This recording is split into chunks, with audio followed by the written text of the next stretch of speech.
ભાભર તાલુકાના કુવાડા પ્રાથમિક આરોગ્ય કેન્દ્ર ખાતે રક્તદાન કેમ્પ યોજાયો. બનાસકાંઠા જિલ્લા મુખ્ય આરોગ્ય અધિકારી ડોક્ટર એસ સોલંકી, તાલુકા આરોગ્ય અધિકારી ભાભર ડોક્ટર એચ ઠાકોરના માર્ગદર્શન હેઠળ યોજાયેલા કેમ્પમાં સામાજિક આગેવાનો અને આજુબાજુ ગામના યુવાનોનો સહયોગ મળ્યો હતો. કેમ્પમાં ભાભર તાલુકા આરોગ્ય અધિકારી ડોક્ટર એચ ઠાકોર, કુવાડા સરપંચ બાબાજી ઠાકોર, તાલુકા હેલ્થ સુપરવાઇઝર ભાભર અમૃતભાઈ પ્રજાપતિ ઉપસ્થિત રહ્યા હતા. આરોગ્ય કેમ્પને સફળ બનાવવા માટે કુવાડા પ્રાથમિક આરોગ્ય કેન્દ્ર medical officer doctor Nikita Puraniya, PHC supervisor Bhikhabhai Parmar અને કુવાડા પ્રાથમિક આરોગ્ય કેન્દ્રના તમામ આરોગ્ય કર્મચારીઓએ જહેમત ઉઠાવી હતી.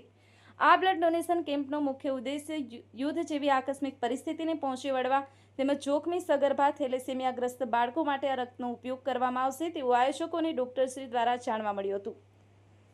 પાચાજી Vaghela, the mirror news, Banaskantha. Hi, હું છું ક્રુઝિન સિંઘાનિયા. આપની આસપાસના સત્ય સમાચાર જાણવા માટે જોતા રહો ધી મિરર ન્યૂઝ અને હા, લાઈક અને સબસ્ક્રાઇબ કરવાનું ભૂલતા નહીં. Thank you.